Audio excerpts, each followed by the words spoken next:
This is the Second Studio, hosted by two architects, myself, David Lee, and Marina Borderonay. This week, it's the two of us in the studio, relaxing in the middle of the day for an after-hours chat. And I really don't know what we're going to talk about, but we'll figure it out. Sponsors. This episode of the Second Studio is brought to you by BQE Core, the all-in-one firm management software built for architects. Designed by architects for architects, Core helps you track time effortlessly, manage projects seamlessly, and get paid faster so you can focus on design, not spreadsheets. With powerful automation and real-time insights, it's everything you need to run a smarter, more profitable firm. See how BQE Core can transform your practice by clicking the link in our show notes. Available with Revit version 2023.1 onward, Autodesk Insight is a next-generation carbon analysis tool that can help you make the leap to low-carbon design. With only a few clicks, Insight lets you analyze, understand, and track the embodied and operational carbon impact of your design choices. You can then visualize opportunities for energy efficiency and carbon mitigation with its flexible dashboards, helping you make more sustainable and informed decisions. Check out the Insight link in our show notes to find out more. This is the Second Studio. Here we go. All right, what is this? This is a cream soda, zero sugar. Is it flavored with stevia? I don't want to know. Why not? I don't like stevia. Does it taste like stevia? Did you try it? I did. And what did you think of it? Well, I mean, it's not as good as if there was sugar in it, but, you know. Yeah, it's flavored with stevia. I said I didn't want to know. It was not flavored You with just ruined it for me. It's not flavored with stevia, is what I meant to say. Just ruined it for me. It tastes like stevia. But now I don't want it. What do you have? Wait, do you have? I don't like stevia. I don't like the flavor of stevia. I don't like the name of it. I found it dumb. It's like, call it Sylvia, not stevia. Like is it Steve, but it's female, so let's call it stevia? I've never heard anyone so upset with the word stevia. I didn't, just give it a scientific name then. It might be the scientific name. You don't know. Stevenophil. Name it Jessica. Jessica. Yeah, we can talk about that show. Actually, I do enjoy it. Our after hours are mainly us talking about things that we watch, which is... It's our life. It's the only thing that we do besides work, to tell you. Yeah, in part because we're too... I don't know if we're too tired or lazy to do other things. I was out the other day at night for an event. Wow. The event started at 5, so it was not like you went out at like 10 p.m. They don't need to know that. No, they need to know that. I was out at night. I was doing an evening thing. I was out at night. The daytime starts earlier in those days. That's so true. Yeah, sure. But it was night. It was dark out when I left the event, is my point. At 5:30, yeah. And I have to say, I was outside. I was like, I don't think I've seen the night sky in a while. Because when you have a kid, the baby goes to sleep at least ours does, pretty early, and then that's it. We don't go out afterwards. We go out after they go to bed. Yeah. We do sometimes if there's like an architecture event, we have to have like a person twice a year. No, it's pretty well more often. I tend to do those things more than you. I don't feel the need. Which, by the way, I don't know how it ended up being divided that way, because. What? I should not be the one out interfacing with people. I'm not really. No, that's your thing. You love to talk. You love to talk. Yeah, it doesn't mean I'm good at it. No, I think you got way better over the last few months, year. Yeah. I think that is true. No, I think you're very good at it. I think I actually evolved. The social realm. I feel like now I'm one of these awkward people that you see at parties, who just stand around and are like, hi. You know, it's like it's a smile or it's a face. It just takes practice, I guess. It's like, who are you? What is my speech? What do I need to tell you? What do I need to ask?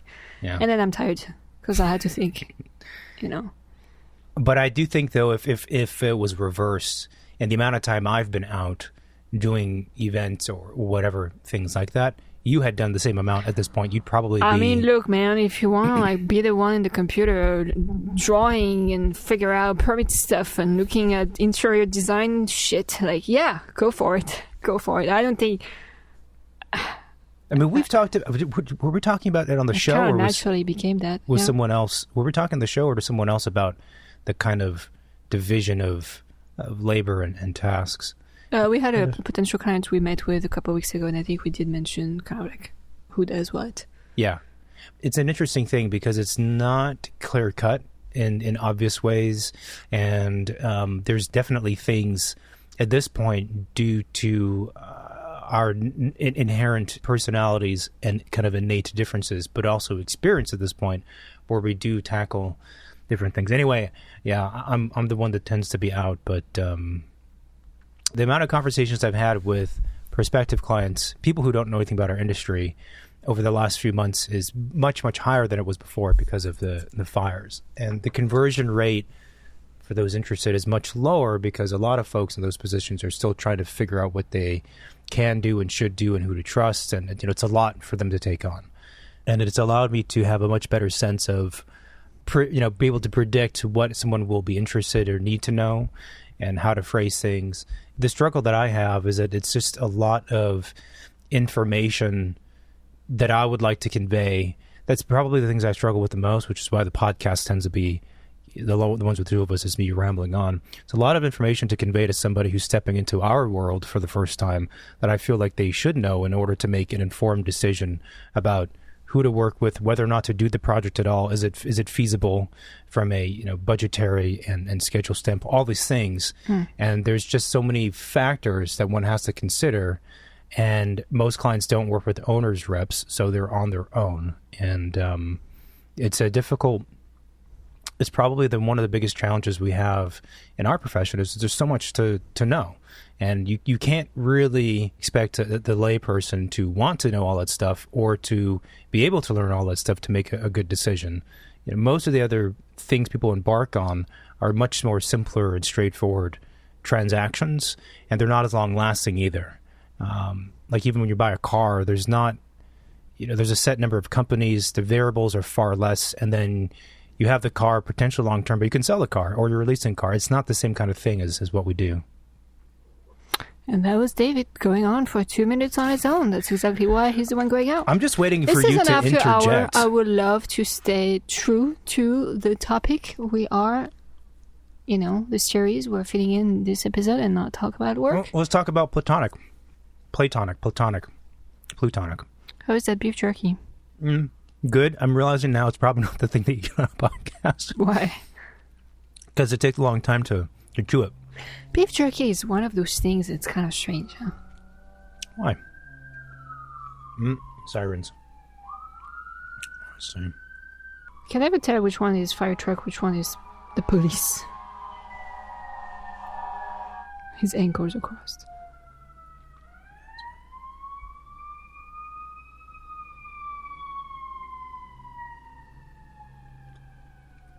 No. What's wrong with beef jerky? Well, you're eating it, so I don't want to be disrespectful of your food. Because the first time ever. Every time I go to sit down... It's not disrespectful. Every time I go to eat... I'm just opinionated. Anything. I have an idea about everything. Like we talked about before, we eat different things. Fine. You eat your thing, I eat my thing. I prepare my food, come to the table, sit down, put my food on the table. Your first thing is you make this face of are you eating feces? It's disgusting. That's your face. I never That's your face. said that. No, that's your face. I know, but I don't make a face like that. You do make your face like that. And every time I'm like, did you not do that? And then when you're eating a jar of Nutella, I'm like, that's a lot of sugar. You're like, oh, well, blah, blah, blah, blah, blah, blah. Mm-hmm. Nutella does have a lot of sugar, by the way. 2 tablespoons is equal to 30 grams of sugar. It's not news. So what? I'm not feeding myself with Nutella at every meal. I'm just reinforcing my position that Nutella is operating underneath the guise of a somewhat healthy spread that's for kids and adults when it's not. It's chocolate frosting with nuts. And I will stand by that. Says the guy who eats bowls of cereals, cookies, and whatever after a meal because still hungry, so he just empties the cabinets. Whatever you do, you, I do me, and that everybody's happy. Yeah, minus the faces. What? Don't eat at the same time as I do that? Oh, come on. Okay, come on. What? So you wanted to talk about something? No, I don't want to talk about beef jerky. It's not appropriate. It sounds like. Platonic, the TV show on, what is it, Netflix? Okay, here's another thing. I have to say, you are the worst at lining up at like remembering what shows align with what network. You know why? Because you're always the one in charge of the remote, and it's always on before I know where it came from. So how am I supposed to know? This is so. How am I supposed to know? Not. You should be able to recognize the platform by the graphics of its player. You know, because I care.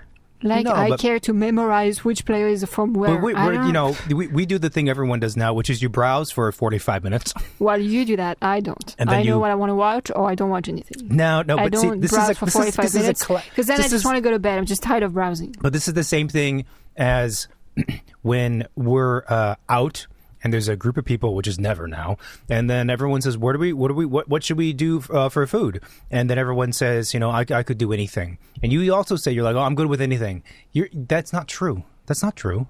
You're the one that's more particular about all the things. So the TV shows, I choose a TV show, you're like, no, I don't want to watch that. So, Yeah, and I mentioned the things I want to watch, and somehow we never get to watch them. So here you go. No, but Platonic is something. Yeah, it's one of the few we would agree on, but like the murder mystery TV show, like, oh, I don't like how they talk. Oh, what murder mystery TV show? Right. I forgot what it's called. The Residence. Oh, yeah, this was quite annoying, isn't it?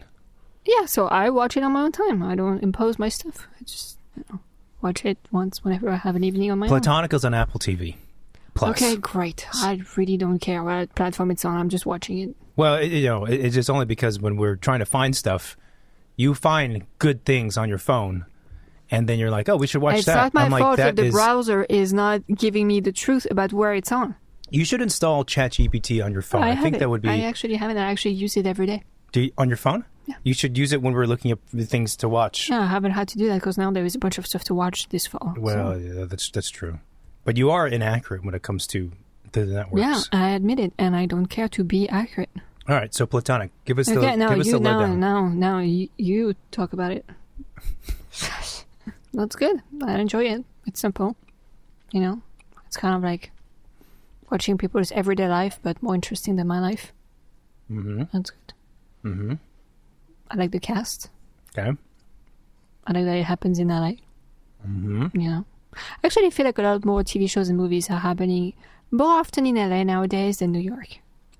I feel like for a while it was New York. Everything was in New York. And I feel like maybe the last, a few years, handful of years, it's been more in LA than before. Or maybe I've just paid more attention to it. I don't know.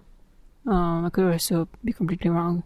Because, when you're more familiar with something, you just see it more often and you pay more attention to it. So you say that about cars. Like once we, think about a vehicle that we might lease or that someone else has, you see more of them. And your suspicion you're is just more aware. It's on your radar, where before it wasn't. Like, I don't...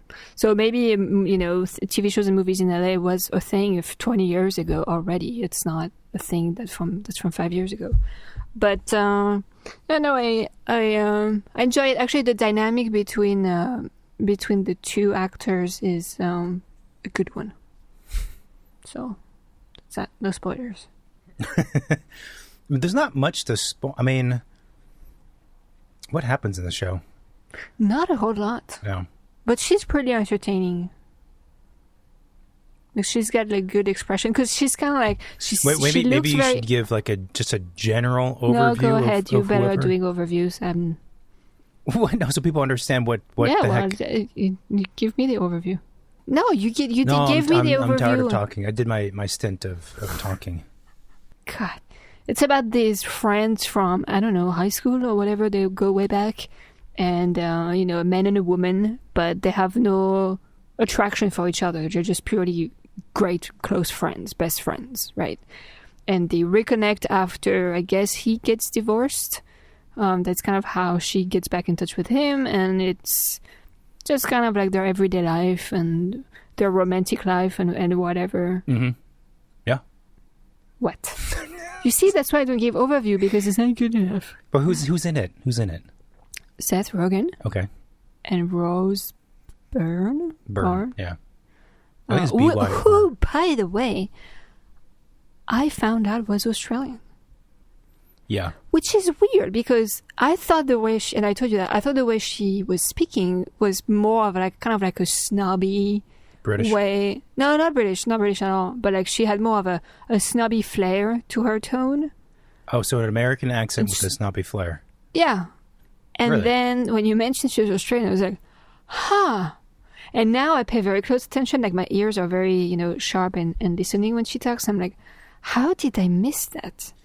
Well, and I don't know. I also don't know if the character she's played in, like the show Physical, for example, if she was playing it with an American accent, so therefore she didn't have any of her Australian accent. Because that's the only, probably the only recent thing I've seen with her in. She had a movie with Russell, what's his name? Russell Grant? Russell Grant? Russell Grant. She was in a movie with Russell Grant years ago. Grand? I think. Who's the Russell guy with Brand? the long hair? Brand. Yeah. Russell Brand. But I don't think I've seen her in many, many things. But anyway, so it was kind of a surprise. I was like, okay. But I think her accent in the show Platonic is like a more neutral Australian. It's not heavy. I think. I don't know. It's not I'm like kind of a clear Australian accent. Like, it's not very strong. So I don't know what she's doing with that, but... Well, I feel like before, like a lot of the TV shows and movies and things, it was more common, like for the sitcoms, when I was growing up, to be just American. Like, there wasn't a lot of, like, different accents in the shows. Not like now. I don't know. Everything was dubbed on my end, so... That's true. But now there's a much more, like, diverse population as characters. So I've kind of become tone deaf to the accents. Like now when I hear... Yeah, but I feel like an Australian accent, like a strong Australian accent, it's very clear. It's very apparent. Yeah. But when she talks, it's not that... Well, she also has the appearance of someone who's a bit more uptight. And so maybe automatically, in my mind, I think British in the context of a show rather than Australian. That's true. But that's what I like about her character is like she looks like that type of mom that's like really uptight. But then she does crazy shit and she swears a lot and she makes funny faces. And I'm like... She's really funny. She's really good. She's funny, but she's not like over the top. She's not like she's trying. Like sometimes there are comedies with female actresses, and they're funny, but it's like they're clearly trying to be really funny. Yeah. But she does it kind of effortlessly. Yeah. It's interesting because the role that she was playing in Physical was very different. It's also... That was a depressing... We didn't even finish it. No, I couldn't. I was like, this is sad. It's just sad. I just feel... If you watch a show and you feel bad for the character at every episode, it's like, I don't But need also that. the husband and he's the guy... gross looking. The guy who played the husband did such a good job with the character who is so dislikable. Like condescending... all these like sly remarks to undercut somebody, just like that icky stuff that gets under your skin, where for all the dumb people out there, they don't hear it. They're like, oh yeah, he's a nice guy. Like, no, he's being very condescending to the point where I did not miss watching the show for many reasons, but not because of the quality. It was a really good, really well done show, but it just was too much, and he was one of them. There are some things where I feel like the creators of the show and everyone involved did such a good job at creating an unlikable character that I can't watch the show. You know what I mean? Like, you did too good of a job. I can't stand it. He's too much. We were watching something else. I think it was White Lotus, season 1 or 2, one of the seasons. I was like, I cannot stand this character. It's like, it's just too... I think it was in season 2. The kind of white bro guy. It was so unnerving. Yeah, it was a very good caricature and like the good stereotype. But the thing is, there are people out there. He had the face too for it. Yeah. Naturally the face for that kind of guy. But there are people out there who are exactly like that. Not an exaggerated version, or lesser version. They're exactly like that. So what I wonder is, if you're one of those people, how do you view those characters? Do you see? Is it like hearing your own accent? Like, you don't recognize it's an accent because it's your own accent? Or do you see it and you think it's funny and you think to yourself like, haha, that is me, or haha, that's like... That is a good question, because how many people out there are just dicks, And how many people watch this and think that he's a dick too? And it's like, well, then... I don't know. How does that work? There's this kind of this train of thought. if you are, how does it go? Like it has to do with skill set and your knowledge and your expertise in something. And basically the idea is that if you are knowledgeable enough in that thing, then you know how much you don't know. But in order to realize what you don't know, you need to be good enough at it to understand that. And if you have no idea if you are good or bad, that means you don't know enough. So it's kind of a what do you call it? A paradox, in that, like, if you're really stupid, you don't know you're stupid because you lack the ability to recognize that you're stupid. Do you know what I mean? So there is no way out for these people. Yeah, so that's more reason we should just put them together in a little box and then put them on their own island and be like, you know what? You go over there. No. No, but if they're on their island, it's fine. No, but they can get out of the island and then become a problem again. But those people don't want. Those people are the nationalists, the isolationists. You know, they can be on their island. They can build a giant wall. They can paint it black. They can have all the guns they want. It's fine. Lord of the Flies on your island. It's fine. You do your thing over there, but just don't involve us. Okay? You do whatever you want over there. You believe in the great juju god. Whatever it is, do your thing. I'm not going to do that. I'm gonna go with like science. Yeah, I know. You know, it's like Scientology. We see churches in the there's a few here and there. There is one the other day we drove by a couple of times, and I was like, interesting. There is a Scientology church here, and it was a big one too, and it was kind of like in an unassuming area. When you say here, do you mean LA in general, or here as in that specific? LA. But there's a bunch of them. Oh, I know. Yeah, I know. But every time we drive by one, I think we were going toward Beverly Hills or something.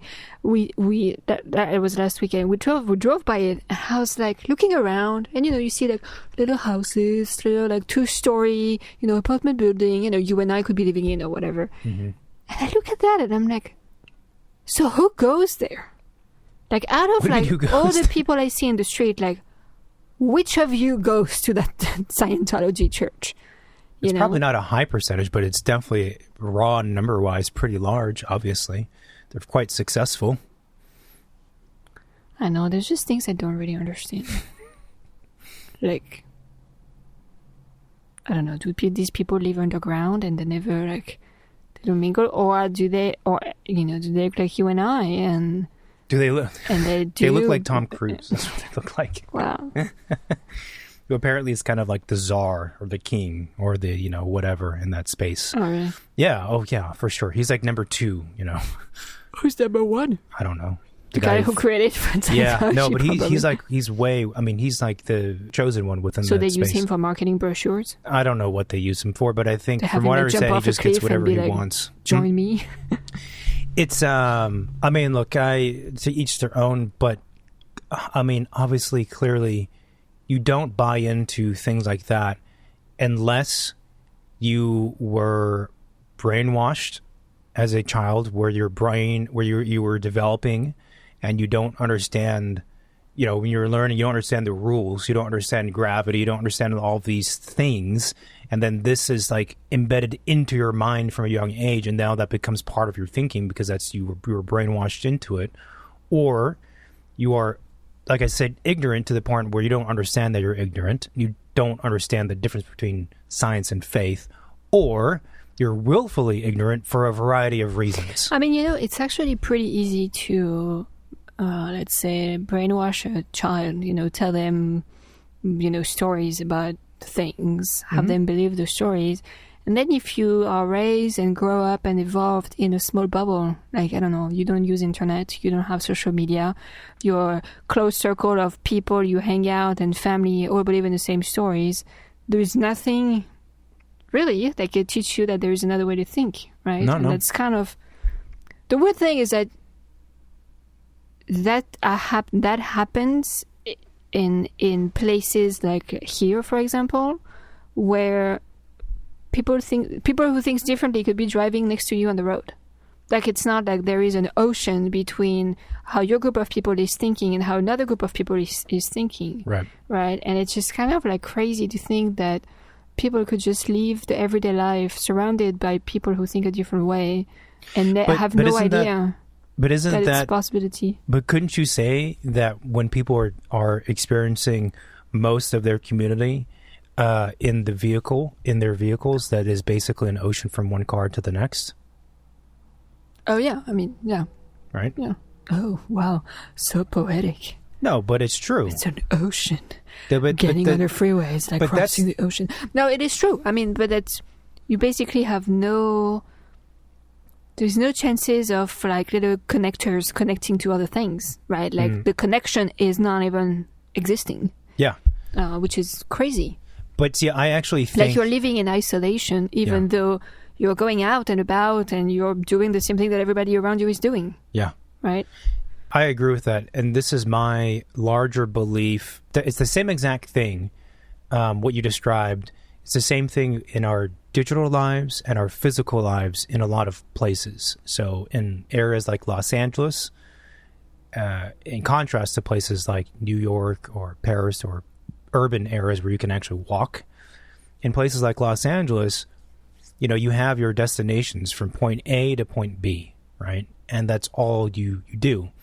Between A and B, there's zero experience of anything else. You are not open or forced to contend with anything outside of A and B, because in that journey, you're just in your bubble of your car for most people, right? If you're not doing public transportation or walking, which is not typically how people get around in Los Angeles.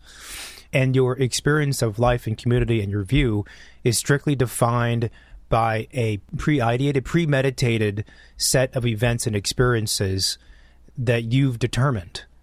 And even furthermore, if we expand this to how we go and experience new things, these new destinations, the new point Bs, what do? We research online, we go to Yelp, we go to whatever, we use friends, recommendations. It's all even more premeditated to make sure that when we get there, before we get there, we already know the experience we're going to get. That it's going to be Instagrammable, it's going to be whatever things. So like everything is hyper controlled from obviously your house, your domain, from the car, and then to that place, and then back in your car, and then back home, or to the point destination. See, it's all exactly prescribed based on what you want to take place, and it's the same thing. If you look at that, what I've described of how we gain information and converse and everything else on the internet. Right now we have this external factor of the algorithms, which exacerbates what I've described. We only see the things we want to see because we choose to do that, because generally speaking, people don't like hearing opposing views. And again, the algorithms are reinforcing that. So it's really like everything is just, it's not new, right? It's just more of what your lazy monkey brain wants to see to make you feel better or to agree with yourself. Yeah. And it's a very dangerous territory. That's also why, as we said many times before, when you look at the physical properties of a city, and we have a place where you are forced to be exposed to things on that journey, it's a more robust sense of community. And really what it boils down to is classic public space. That's really what it is. There's no public space. That's a nice way to bring back the after hours to the topic of urban design and architecture. I spent a lot of time thinking about this. There's no after hours for David. The brain is always on the topic of architecture. well, the events where I go out at night are architecture events, by the way. I'm going to have to send you to like nightclubs or something, just to yourself I'll be at the nightclub. Hey, how's it going? You want to talk about architecture? Who's your favorite architect? Okay. I know. I know. Anyway, so what were you saying? You're saying isolation, Yeah, I know. It's crazy how you can basically choose to live in isolation. It's more of actually a mental isolation than a physical isolation. And, people do it, different ways. Some of them, it's just like they're all on social media and they don't ever socialize in person. Some others, they just believe in, tales and whatever as a way of living. I mean, it's very interesting. You would think that, confusing too. There is this difference between, in how we exist in our brains. There's a difference between like our base primate animal instincts and how we work, and then this other system of beliefs and logic, which is kind of separate from that. And the two are always wrestling with each other, or they're distinct things. So on the one hand, we have the ability, not all of us, but a lot of us have the ability to think rationally, conceptually, abstractly, to see the world and organize it in a certain manner, and to project ideas and project, things. Other people just don't have that ability, and they operate purely in more like the primal sense of whatever. And for those of us who don't operate that way, it's like, I don't understand you. Yeah. I don't understand how you make decisions. I don't understand how you go about your life. How do you build upon knowledge if you're constantly like in this chaos brain mode? And a lot of people operate that way. And so the scary thing about that is that maybe the third aspect is that it's easy for a belief system to spread and become a dominant way of thinking and organizing and making choices, even though it's just a belief system, even though it's not found on anything true or scientific as best as we know. And that is the weird thing, that all of us are susceptible to that. All of us, for sure. Yeah. And it's just that but if you were never given the space to develop for lack of a better word, let's say the logical side of the brain, the rational side of the brain, and you weren't encouraged to do that, you would never do it probably. And that gets back to the idea of brainwashing, I feel like. Like you've just never been put in that situation where you have to contend with alternate positions and you have to defend your position. And so you just go out and you spew what you think you know without any words to back it up. And you don't care if you don't have the words to back it up because everyone in your community operates the same way. I mean, there's no discourse within the community. It sounds like a much easier life because you don't have to think as much, you don't have to question things as much, you don't have to debate or prove yourself. Like it's all established for you. You just have to follow. Anyway, it's pumpkin patch season. And now a little break for our show sponsors. Are you tired of juggling multiple pieces of software and struggling with spreadsheets that aren't made for the realities of design and architecture in 2023? Built by and for designers and architects, Programma's all-in-one suite of tools has everything modern studios need for every stage of a project. Mood boards, the world's best specification tools, procurement tracking, project management, and more. All smartly integrated, easily shareable, and always up-to-date, reducing time-consuming double handling and costly errors. Share your work in various formats, from PDF to client-friendly, up-to-date online dashboards. Join the ranks of leading studios using Programma today. Click the Programma link in our show notes to start for free. This episode is brought to you by Chaos. They make award-winning design and visualization tools, and they're really pushing the boundaries with AI. Now, AI is shaking up the architecture and design world, and Chaos is taking a responsible approach. Their tools are built to help architects, designers, and visualization specialists to work faster and explore more ideas without replacing creativity. Basically, Chaos wants AI to make your imagination stronger, not take over. So you get to design with more freedom, create stunning visuals, and stay in control of your work. If you want to see what that looks like, tap the Chaos link in our show notes. It's so funny because your brain went to pumpkin patches and my brain went to architectural discourse in the next train of thought. But let's go with pumpkins. Well, it just made me think if you're just a follower of a life and a way of thinking that's been established for you, what do you do then? You just go to pumpkin patch and live your life. Maybe that's why people like me have a problem going to let's go pick apples. I'm like, what are we doing? I have to say that we went to pick apples when we were living back in New York. It was a lot of fun. It was like the thing to do in the fall in New York City. You go to upstate New York, take the train for a couple hours instead of the subway, make it a journey to go get some overpriced apples that you are grabbing from the tree. People aren't doing that for you, but you still have to pay to go pick it up yourself. Yeah. And I was like, this is weird. I grew up with apples in my backyard. Why would I go? Why would I make it a day trip to go that far to get apples that were good, but they were not, I thought they were, they were good, but they were nothing I would faint snobby. For my standards, they were, I remember because we made, first of all, it was a lot of fun, the whole thing. Yeah, no. And they were good because I think we made apple juice and it was incredibly sweet and flavorful. Clean. Yeah. We made apple sauce and it was fun.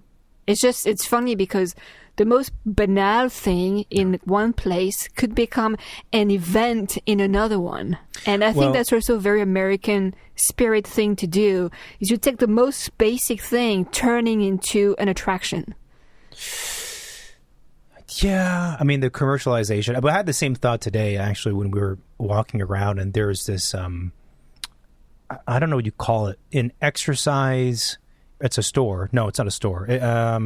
It's a gym for kids. Yeah. But it's not a gym. It's just a play space that has like some balls and some foam block things and a little hillside thing and rock climbing wall and rope and whatever. Like kids to do that. And indoor playground, I guess. Yeah. Indoor playground. Indoor playground. It's an indoor playground and you have to pay to get in. But like, why don't you just go to the playground? Why don't you go to the park? It's free.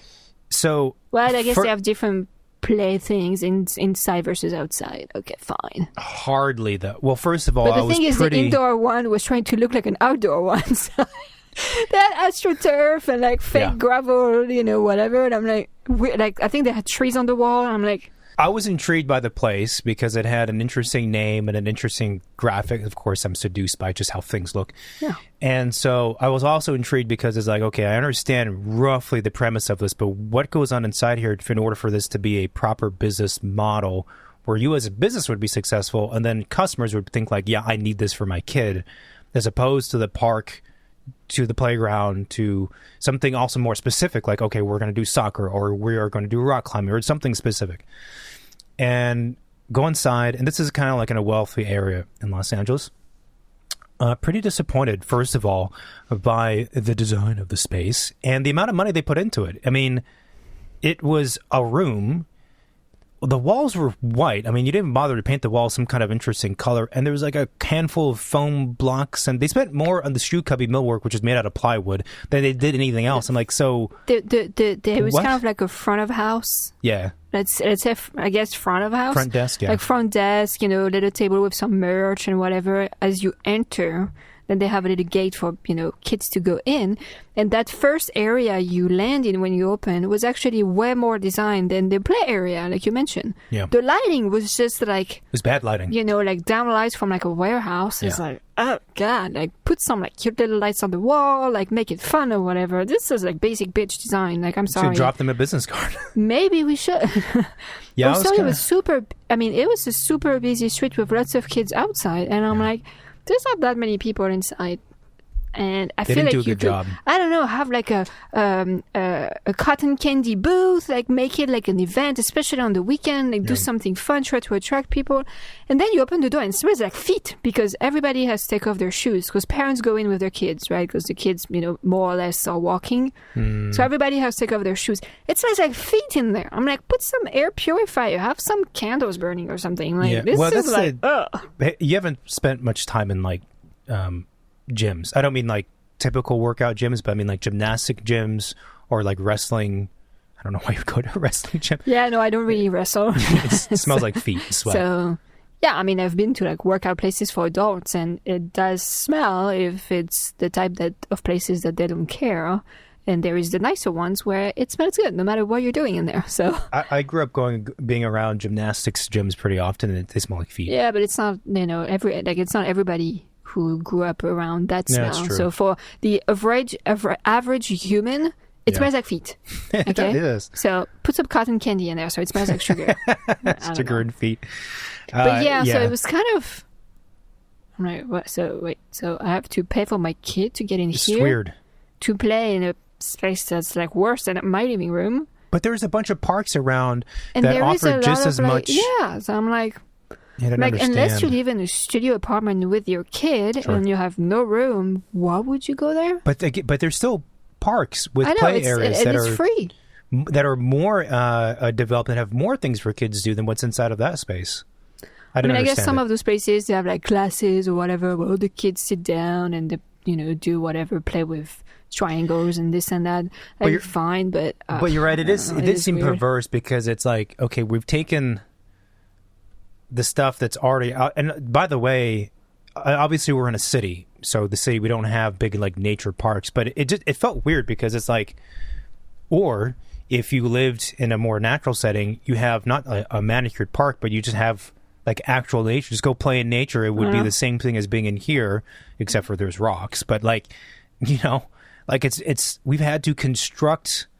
You know how gyms for adults are very productive things, but also weird because it's like now these species of humans have had to create these gyms so they can exercise and they have to pay money to go and exercise, when before you just did that naturally because you were walking around or doing whatever it was. Or you're just like hunting your food or lifting rocks and making your furniture. If we go far back, like there's, you know, that's what you did, but now you have to like construct this thing to go have this experience to like make up for the thing that you were doing previously already naturally.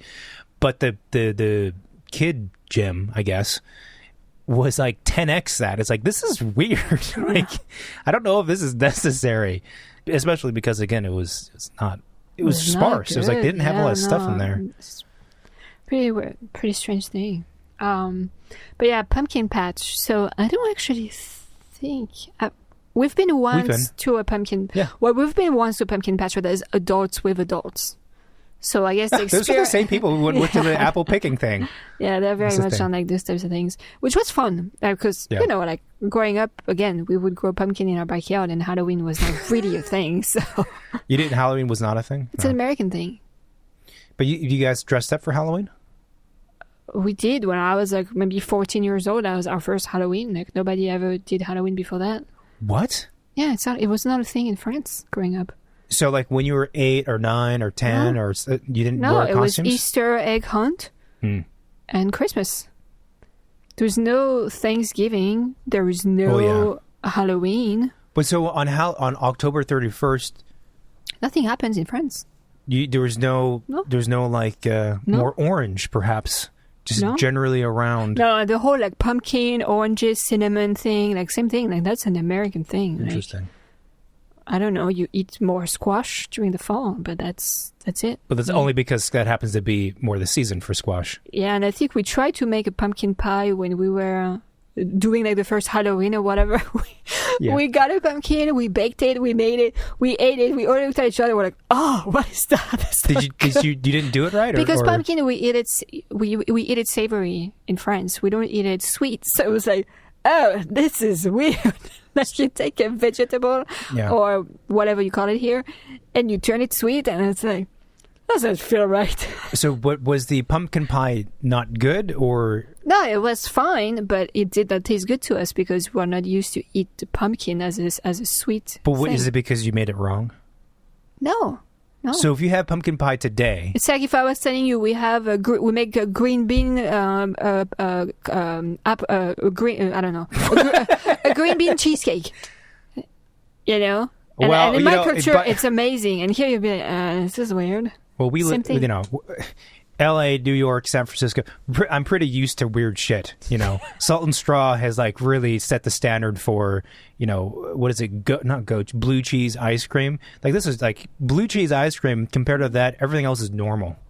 You know what I mean? Yeah. Try blue cheese Nutella and then let me know. So, but when you have pumpkin pie now, do you? I'm not a fan because of the same reasons. No, I think I'm just not a fan of the flavor. That's crazy. Pumpkin pie is like one of the best things ever. I love pumpkin. I just don't like. I like pumpkin muffins. You know. Okay. Okay. But like, I think it's the consistency of the pie. I don't really care for. Yeah, it's it's not cheesecake, but it is. You know, just a consistent. I like the French flan, the flan. Whatever you call it. It's like you know. What's the Mexican? It's a custard. Or the egg tart. No. Is it flan? The Mexican dessert? I don't know if it's Mexican or Spanish, but it's like an egg custard. Yeah, I mean they all have it. Well, yeah, yeah. I like that, but the apple, the pumpkin pie is not. I'd rather have a good apple pie than a pumpkin pie. I also don't like American apple pie, like the double dough. You gotta stop with this anti-American sentiment. You're gonna get kicked out of the country. Well, send me back to France. Life is cheaper there anyway. But like, you know, like the double crust pies? Double crust pies. What does that mean? But there's a crust at the bottom and then there is one that covers the pie. Oh, yeah. I don't... What? It's too much. It's about the balance, okay? That's exactly why the double crust is... You need the crunchy layer at the bottom and you need the softness at the top. You need to expose the ingredients. You can't just like hide everything, turn it into a calzone, and call it like a pie. Like it's so not. wait, so for you, so let's To me, a there's pie so many. has no cover on it. You see the fruits, you see the stuff. Okay. Yeah. Talking about being narrow-minded. Okay. I'm not narrow-minded. I'm just saying my preferences. So you're in your mind, the desired ratio balance of gook to crust is to have 1 layer of crust and then 2 inches of gook. Well, first of all, it's not gook. If the pie is well made, the top layer is kind of like soft but a little cooked, and then it gets gooey, the thin layer right before the top and the crust, and that's like the gooey stuff, and then the crust the thin layer's at the top? is crunchy. What? You said the thin layer at the top between the crust, but the crust is at the bottom. You have the apple. Okay, the apple is soft. Are you starting from the top or the bottom? I'm starting from the top, obviously. Well, that's I'm a not weird thing doing to a do. reverse pie right Floor here. plans, we start at the bottom. We don't go. Okay, well, we start at the we bottom. do start with the side Okay, plan, we start with the foundation. The foundation is the crust. Yeah. And it's got to be like well cooked, crispy, firm. It's got to hold the stuff, right? It's lunchtime for us, if you couldn't tell. And then Yeah, okay. the crust has kind of like a double face identity, right? Okay. It has like the crunchy underside that gets close to the container, close to the heat. Yes. And then the top of it collects all the moisture from whatever stuff you're putting in your pie, right? Yes. So it gets kind of like soft sometimes gooey, right? Okay. The gook? A thin layer of gook. Okay. If it's a good pie. And then you have, let's say it's a fruit pie, you have the fruit. What the kind of fruit? Also, the top of the fruit is exposed to the heat. So the top of the fruit has a little bit of edge, is a little crispy maybe sometimes, a little burny if you're lucky, right? But it's also soft in texture, like you can put your teeth in there and it just kind of like squish it nicely. Right. And the other side of the fruit that is closer to the gooey. Wait, are we going back down? Yeah. I'm looking at the fruit. So confusing. Well, you gotta go up and down. Like that's what's happening fine. with the pie. Okay, we're back down. The bottom of the fruit, again, because it's on the moisture side of the crust and doesn't get exposed to the heat, it's like really soft and melting in your mouth. So if the pie is well made, the top of the fruit kind of acts as like a crunchy-esque layer. So you don't need to have another layer of crunch, because then you're duplicating the layers and it just becomes confusing. I don't know if I've ever had an apple. So I'm imagining an apple pie. I'm gonna make an apple pie tomorrow. Are the apples skinned? There's 2 camps. Okay. There's a camp that skin the apples. There's a camp that don't. Okay. I'm the camp that it depends. Actually, it depends what you want. But in either case, this top surface of the apple pie, even when it's just apples and they're exposed, is meant to be. Is it crispy? I don't think I've had an apple. It's not crispy. It's not crispy. It's just a little bit. It's firm. It's not firm. Firm is not the word either. A little. What would you call it? It's not crunchy. No. What would you call it? So when you have a really moist cooked apple, it's very easy to mush. It's mushy. Yeah. Now, is the top layer of apple in your description, does it have a little bit resistance, so it's not crunchy, but it's more like that? Or is it become more like the density of biting into someone's finger? No, it would be softer than the density of biting in someone's finger. Why would you bite in someone's finger? We have a baby. A baby's always biting. Okay. Yeah, no. So, I mean, that's my ideal pie. Also, I don't like... What are your thoughts? I like to say, like, apple pies, I love when they're, like, sliced.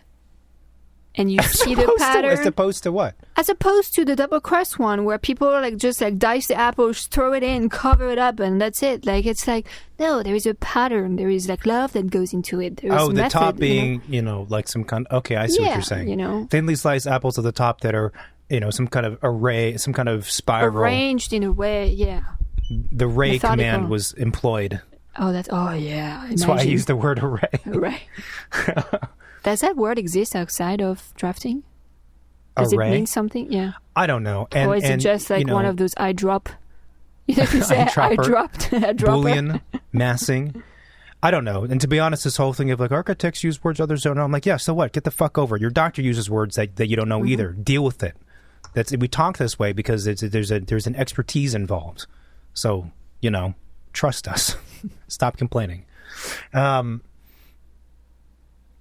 So what are your thoughts then about the McDonald's apple pie, apple bake, pie thing that I don't know if they have anymore. They probably still do. The one comes that's in the tray. It comes in a sliding box? Yeah. Oh, my mom loves those. Those are different. We call that the chausson aux pommes. So pretentious. And so, but it means an apple slipper. Okay. I kind of like that idea. But so what are your thoughts on that? Not my favorite.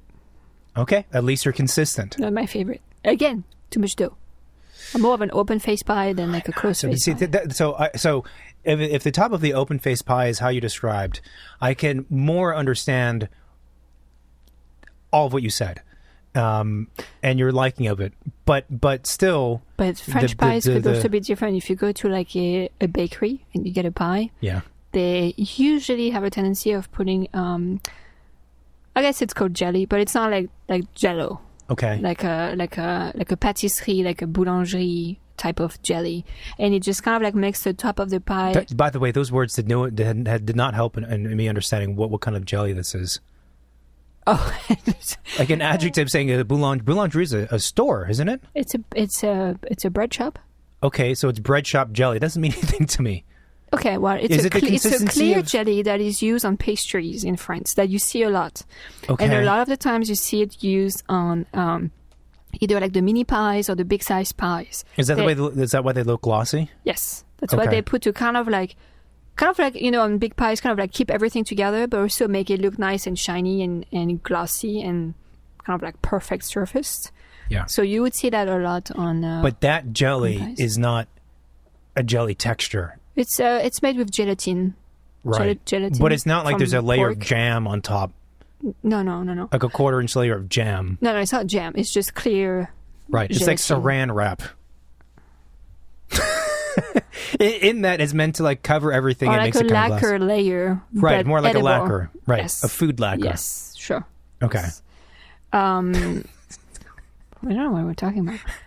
The other I'm trying to explain the nuances of like apple pies. The other thing you could find in some bakery in France too with apple pies is that sometimes, and I think that's kind of a cheat, they put a thin layer of applesauce at the bottom and then they let the pies on top. No, I'm not about that. The apples on top. I'm not about that.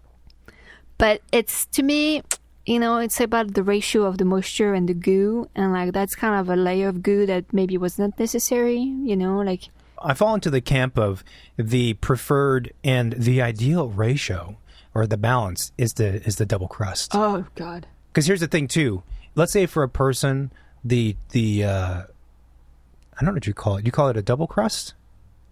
Is there an official term? Closed face pie? We don't really do pies like that. Okay, when there's crust at the bottom and the top. Mm-hmm. Okay, let's say for a person, that's a little too much crust. It's fine. Because you just don't eat that crust. But then it's like, okay, you go eat sushi and you don't like seaweed, so you take the wrapper out. And it's like, who does that? Like, no. Well, but it's not intended to be eaten that way. It's disrespectful. Then don't have the pie at all. But my point is that if you have an open face pie and there's not enough crust, what are you going to do? Eat the... Well, you take another slice, shove it on top of it, and that's it. You made a pie sandwich. For some reason, it feels more appropriate to not eat the crust as opposed to not eating the apples in an apple pie. Well, I was just eating crust. I don't know. I'm not sure about this open face apple pie thing. Pie tomorrow. We'll have to try it, I suppose. I guess we'll just have to make both pies. We'll have to make 3 pies. That's the answer. Okay, I'll make my pie, you make your pie, and then we can see which one's best. Well, someone has to make the one with the applesauce to try all 3, and then we can decide. I can make half of mine with the applesauce. Yeah. So we were on our way to talk about pumpkin patch, but we keep being rerouted. To be honest, I never made the connection between the pumpkin that we would buy at Halloween. It's actually somewhat appropriately timed that we're doing this recording. Pie? Yeah, and pumpkin pie. And the fact that you're buying it for decor, and then you save the interior of the pumpkin for Thanksgiving that happens a month later. Well, it's kind of too far. But no, not even that. You buy the pumpkin for decor and to carve it, and then there's pumpkin pie that happens, but it doesn't come from the pumpkin. Yeah, no, I guess you can because it's mostly seeds when you carve it. The pumpkin pie, when I was growing up, always came from pumpkin meat, which comes in a can. So like it never. I mean, obviously, I already said pumpkin was. So the pumpkin pie I made, the very first one, was made from actual pumpkin. Yeah, no, you can do that. It takes obviously more work. But it never occurred to me that there's like the these pumpkin two pie things. comes from pumpkin. Yeah, no, I never made those. Like, so the first time we actually had pumpkin from a pumpkin at home was not until I was, I don't know, maybe 14 or 15, something like that. And it was because our neighbor was like, oh, I have this like recipe for baked pumpkin. You cut the pumpkin, you scoop out the seeds, you put in the oven, you put some like olive oil and some whatever, and then you have these like pumpkin slices or whatever. And when we did that, I found the whole thing to be very perverse. I'm like, why the fuck are we eating this thing? Why is my jack-o'-lantern in the oven? I'm like, what? Why are we eating this? Because like the interaction, the relationship with the pumpkin for me as a kid was strictly a thing you buy to carve into. It's a building material for the thing you're making. So it was the same thing as saying, it felt like the same thing as like, oh, why don't you take this piece of cardboard, bake it, put some salt on it, and you can eat it. And I was like, this is weird. I'm not doing this. I had kind of this similar feeling the first time I did the first gingerbread with you. And I was like, so you're baking gingerbread, you're putting hot glue, so you're not going to eat it? And I was like, we've made gingerbread a few times for Christmas as like a loaf of gingerbread, like a banana bread, like a gingerbread. We've never ever done that. And I will have to make gingerbread to eat as a loaf because it's really good, especially with Nutella. But it was very weird to me. Like as soon as I saw you using the hot glue gun, I was like, and then the white glue came out, and I was like, wait a minute. So this is for what? This is you're playing with food for decor? So this is a very... I'm trying to think of other things we've done growing up that were that way. And I don't think I've ever had gingerbread in a bread form. Oh, well, here you go. I'm making pie and gingerbread tomorrow. Yeah, different. Talking about food is making me hungry. Yeah, it is. Okay. So stay tuned. Maybe we'll make it to Pumpkin Patch, and maybe we're going to make apple pies. Yeah, After Hours Part 2 will be Pumpkin Patch related. Review if we change our opinions or not. Good guarantee I'm going to complain about people that are at the Pumpkin Patch, and their kids as well will probably annoy me. Probably. C'est la vie. C'est es la vie. Wrap it up. Give us an outro. Thanks, everybody, for listening to this episode and the After Hours of the Second Studio podcast. Listen to these. Yeah, thank you for listening to this one. It's kind of an odd one. If you still like what we do, please keep listening. Follow us. Let me know what subscribe. if you prefer pies to be open or closed. Let us know. Text us at the hotline 213-222-6950 if you've experienced both pies, and if so, which one takes your vote. Or if you have a good recipe you want to share, please feel free to send it out. You can find us on social media. Facebook, Instagram are the main ones. We're also on YouTube, Apple Podcasts, and Spotify. We have the website, secondstudiopod.com, where all of the episodes are, more after hours and nonsense, and more, professional type of interviews, if you like. So thank you again so much. Talk soon. Great. Thanks. Bye. Bye-bye.